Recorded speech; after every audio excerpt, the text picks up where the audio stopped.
Yo la team, j'espère que vous allez bien, que vous avez passé une excellente journée. On se retrouve comme tous les soirs pour parler pronostics sportifs et comme tous les dimanches, 6 pronostics à vous proposer. Juste avant de parler pronos, je le répète, mais il y a mon petit canal Telegram juste en dessous dans la description. Hier, on valide les deux premiers pronostics qui étaient au moins 3 buts à Lens, score final 3-0 pour le LOSC, et on valide également une double chance buteur, Ganago Yilmaz, qui était coté à quasiment 1,80. N'hésitez pas à nous rejoindre sur le canal Telegram personnel, mais également celui de la team parieur sur lequel on vous offre des pronostics publics totalement gratuits. Avant de parler pronos, on va comme d'habitude faire le bilan de ce qu'il s'est passé hier. Et concernant YouTube, je vous l'ai dit, on est dans une série totalement noire, on va pas se mentir. Hier on fait 0 sur 3, mais encore une fois avec des faits de jeu qui ne vont pas dans notre sens. Je pense à ce carton rouge au Portugal, ce rouge également pour les Lensois, mais je positif toujours et je vous en parle souvent. Cette gestion de bankroll vous permet dans les mauvaises périodes au pire de se faire rembourser.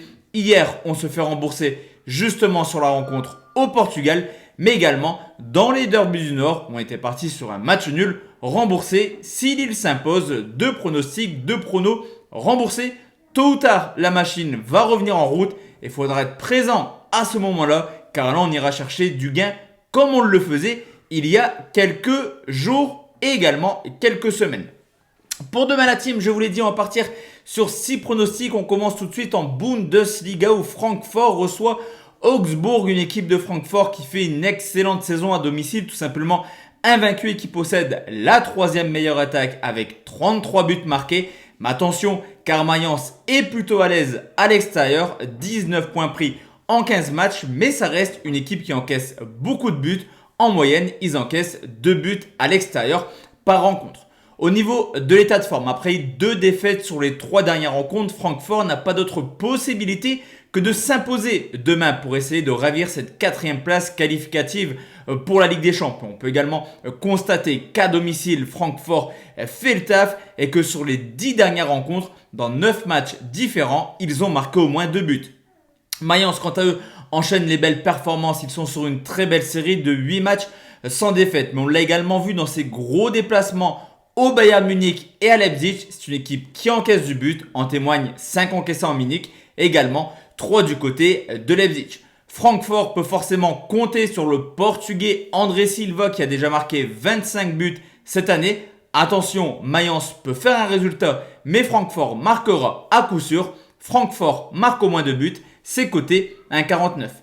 Deuxième prono, on va en Ligue 1, c'est Reims qui reçoit Monaco à domicile. Reims est tout simplement le roi du match nul, déjà 8 nuls en 17 rencontres et des matchs nuls contre Lens, Lyon mais également Rennes, alors que du côté de Monaco, certes déjà 11 victoires à l'extérieur cette année, mais il faut également cumuler 6 défaites hors de leur base, soit plus que Lille, Lyon et le Paris Saint-Germain réunis. Au niveau de l'état de forme, même si Reims n'a plus rien à espérer en cette fin de saison, on peut quand même constater que c'est une équipe extrêmement accrocheuse. Une seule défaite sur les 10 dernières rencontres, alors que Monaco, après une excellente série d'invincibilité, s'est incliné à domicile contre Lyon sur le score de 3-2. Et ce match est clairement le match de tous les dangers pour Monaco, car Lyon s'est imposé cet après-midi. Historiquement, les 4 dernières confrontations ont donné lieu à 4 matchs nuls entre Reims et Monaco. Et comme d'habitude, Reims voudra embêter les cadors de Ligue 1. Je sécurise tout de même mon pronostic. Reims ne perd pas ou perd un but, c'est coté 1,61. Troisième pronostic, on va aller en Angleterre, c'est Arsenal qui reçoit West Bromwich à domicile. C'est tout simplement l'une des pires saisons pour les Gunners qui ont seulement pris 22 points en 17 matchs. Mais l'avantage de demain, c'est de recevoir une équipe de West Brom qui est la 19e équipe hors de leur base. Seul Sheffield fait pire, 10 défaites déjà en 17 rencontres. Au niveau de l'état de forme, Arsenal vient de se faire éliminer de l'Europa League contre Villarreal. Et c'est ultra important car maintenant il faut absolument se qualifier via le championnat pour aller en Coupe d'Europe l'an prochain. L'avantage des Gunners, c'est également d'avoir vu perdre Tottenham cet après-midi. En cas de victoire, Arsenal reviendra à seulement 4 points de Tottenham. Du côté de West Bromwich qui reste sur une belle petite série d'une seule défaite sur les 5 dernières rencontres, il est beaucoup trop tard pour espérer quelque chose. À 4 rencontres de la fin, ils ont tout de même 10 points de retard sur Burnley. Historiquement, même si ce n'est pas le même Arsenal qu'il y a quelques années, Arsenal fait le taf à domicile contre West Brom, 7 victoires de suite, et cette fois-ci, ils ne peuvent pas s'incliner, sinon la saison sera carrément foutue. La victoire d'Arsenal, c'est coté 1,46. Nouveau pronostic, la team en valant en Italie, c'est la Juve qui reçoit le Milan AC, là aussi match ultime pour une qualif en Ligue des Champions. Malgré une saison assez moyenne, la Juventus reste une valeur sûre à domicile. 13 victoires en 17 matchs, 37 buts marqués. Mais attention, car le Milan AC est tout simplement la meilleure équipe à l'extérieur cette année. L'état de forme de la Juve est un petit peu poussif, on le voit dans les résultats, mais ils peuvent clairement compter sur le grand retour de Cristiano Ronaldo, décrié depuis maintenant plusieurs semaines, mais qui porte la Juventus vers le haut. Ronaldo vient de marquer 5 buts sur les 6 dernières rencontres. Le Milan AC, quant à eux, est un petit peu plus mal actuellement, certes victorieux contre Benevento sur le score de 2-0, mais ce clean sheet met fin à une série totalement noire. Il est fini le temps du catenaccio du côté du Milan AC. Sur les 20 dernières rencontres, seulement 2 clean sheets pour le Milan. Historiquement, la Juventus reste sur une excellente série de 9 victoires de suite et cette rencontre de demain est clairement un match pour Cristiano Ronaldo, l'homme des grosses rencontres, et je pense qu'il est capable encore une fois de scorer. La cote est intéressante. Le but du Portugais, c'est coté 1,76. Cinquième pronostic, on va aller également en Liga où le Real reçoit le FC Séville. Clairement, la course au titre entre ces deux équipes. Même si le Real ne joue pas à Bernabéu cette année, les résultats sont plutôt cohérents. 38 points pris en 17 rencontres. Mais là aussi, on peut constater, comme le Milan AC, une équipe de Séville plutôt à l'aise hors de leur base, qui a déjà gagné 10 fois en 17 matchs et qui est capable d'aller embêter les Cadors. En témoigne un match nul, un partout au FC Barcelone.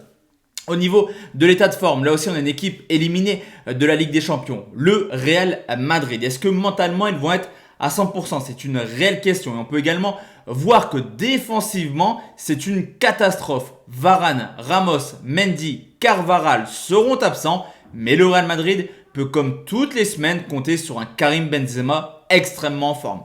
Séville, quant à eux, après une belle série également d'invincibilité, s'est incliné à domicile contre Bilbao. Mais à l'extérieur, c'est une toute autre histoire. Séville, c'est quand même 10 buts marqués sur ses 5 derniers déplacements. Et historiquement, on a toujours eu des rencontres extrêmement prolifiques entre le Real et le FC Séville. Sur les 10 dernières rencontres, 9 fois au moins 3 buts. Obligation de gagner pour les deux teams après le match nul entre le Barça et l'Atlético Madrid. Le plus de 2,5 buts est largement jouable à 1,75. Et enfin la team, le dernier pronostic, on va retourner en Ligue 1 pour forcément parler du Paris Saint-Germain qui se déplace à Rennes. Là aussi, victoire obligatoire pour les deux équipes, encore plus pour les Parisiens.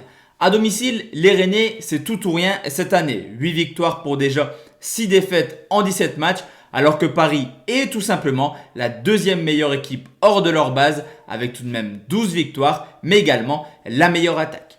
Défait contre Bordeaux sur le score 2-0, ça ne remet pas en question le renouveau des Rennais qui depuis l'arrivée de Genesio vont clairement mieux. Mais attention, ce match contre Bordeaux laisse des traces, Nzonzi sera suspendu, également Kamavinga absent. L'intégralité du milieu de terrain de Rennes sera potentiellement absent demain.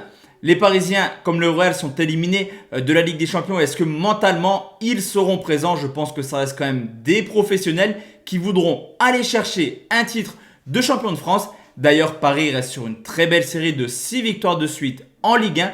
Et historiquement, Paris a toujours été capable de se déplacer à Rennes. 4 victoires sur les 5 derniers déplacements. Victoire obligatoire pour les Parisiens. C'est coté 1,64. Donc voici la team, mes 6 pronostics pour demain. On se retrouve comme d'habitude dimanche soir pour une nouvelle vidéo. D'ici là, portez-vous bien. Excellente soirée. Ciao, ciao.